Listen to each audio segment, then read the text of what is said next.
चलो एक क्वेश्चन और करते हैं। ए फ्री पिथ बॉल ए, एक बॉल है उसका नाम ही ए है, ठीक, ऑफ 8 ग्राम, उसका जो मास है वो 8 ग्राम है, कैरीज ए पॉजिटिव चार्ज, उसके अंदर एक पॉजिटिव चार्ज है of 5 × 10⁻⁻8 coulomb. What must be the nature and magnitude of the charge that would be given to a second pith ball fixed 5 centimeter below the former ball so that upper ball is stationary।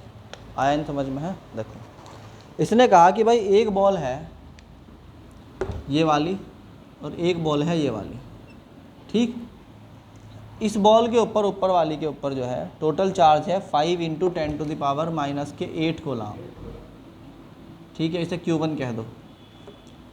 और इसका wait जो है नीचे की तरफ जो काम कर रहा है, इसका वेट दैट इज़ कितने ग्राम की है? 8 ग्राम की है। कितनी? 8, यानी 8 × 10⁻³ kg इसका मास है, ठीक। तो अब ये कह रहा है कि नीचे वाली बॉल के ऊपर कितना चार्ज हो Q2, सो दैट ये हवा में लटकी रहे अपनी डिस्टेंस पर। और कितनी डिस्टेंस पर है ये इससे? कितनी डिस्टेंस पर है ये भाई? What must be nature and magnitude of the so that second pitch ball fixed 5 centimetre, ठीक है। तो अभी ये निकालना है कि क्या नेचर रखेंगे इस वाले चार्ज का। और ये 5 मतलब देखो दोबारा समझो, एक बॉडी नीचे हो गई Q2, एक बॉडी ऊपर हो गई Q1, उसे हवा में लटका कर रखना चाहते हो तुम कि वो हवा में लटकी रहे। इसके लिए तुम्हें क्या करना पड़ेगा, उसका जो है सबसे बड़ी दिक्कत जो है वो होती है उसका वेट। उसका वेट नीचे को काम करता है कौन सा? mg। W बराबर क्या काम करता है? mg। ये mg वेट जो है नीचे काम करता है, तो इसको बैलेंस अगर तुम कर लो किसी तरीके से तो तुम्हारी बॉल रुक जाएगी हवा में बीच में। इसके लिए तुम क्या करोगे, ऊपर की तरफ एक फोर्स लगाओगे, दैट इज़ रिपल्सिव फोर्स। इसका मतलब इन दोनों चार्जेस के बीच में एक रिपल्सिव फोर्स होना चाहिए जो इसके वेट को बैलेंस कर ले, ठीक। तो हम कहेंगे कि इस in this for this condition, इस कंडीशन के लिए क्या होना चाहिए, जो रिपल्सिव फोर्स है, रिपल्सिव फोर्स वो बराबर होना चाहिए इसके वेट के, ठीक है। तो रिपल्सिव फोर्स क्या होता है? 1/4πε0 यानी 9 × 10 यानी 1/4πε0 into Q1 Q2 upon r² should be equal to mg। अरे बोलो भाई, कोई दिक्कत थोड़ी इसमें। तो ये क्या हो जाएगा? 9 × 10⁹ इंटू Q1 Q2। Q1 की वैल्यू कितनी है भाई इसके अंदर? 5 × 10⁻⁻8 इंटू Q2 की वैल्यू Q2 है अपॉन में r² यानी कि 5 सेंटीमीटर। तो 5 × 5 इंटू ऊपर क्या होगा 100 × 100 इक्वल टू किसके है? mg। m की वैल्यू कितनी है?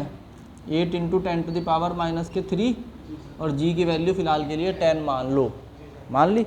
चलो अब यहाँ पर हमें Q2 रखना है, तो Q2 को यहीं रखो, बाकी सबको उधर भेज दो। ये हो जाएगा 8 × 10⁻³ into 10 into 5 into 5 upon 9 × 10⁹ into 5 into 10⁻⁸ into 100 into 100। बात समझ में आई कि नहीं आई? अरे बोलो भाई, आ गई? 5 से 5 कैंसिल हो गया, उसके बाद कुछ बचता ही नहीं है। तो 8 5 जा कितने होते हैं? 40 अपॉन क्या हो गया 9 इंटू 10⁻। यहाँ माइनस के 3 है, यहाँ पे 1 हो गई, कितने हो गए? माइनस के 2, यहाँ पर माइनस के 9 है और यहाँ पर क्या है? माइनस, यहाँ प्लस के 9 माइनस के 8, कितने रह गए? प्लस के 1 रह गया। 10⁵ तो नीचे है इसमें और ऊपर है माइनस के 3 एंड 1 यानी कि माइनस के 2 ऊपर है। तो जब इसे सॉल्व करोगे तो 4 को ज़रा तुम सॉल्व करो ज़रा, तो कितना आएगा?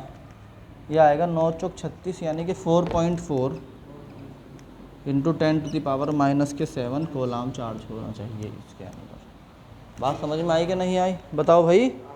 चलो बस यही। और कौन से नेचर का होना चाहिए? पॉजिटिव, ताकि रिपेल कर सके। ऊपर वाला अगर पॉजिटिव है तो नीचे वाला भी तो क्या होना चाहिए? इसमें पॉजिटिव चार्ज होना चाहिए। आई बात समझ में? ये इसका क्या था?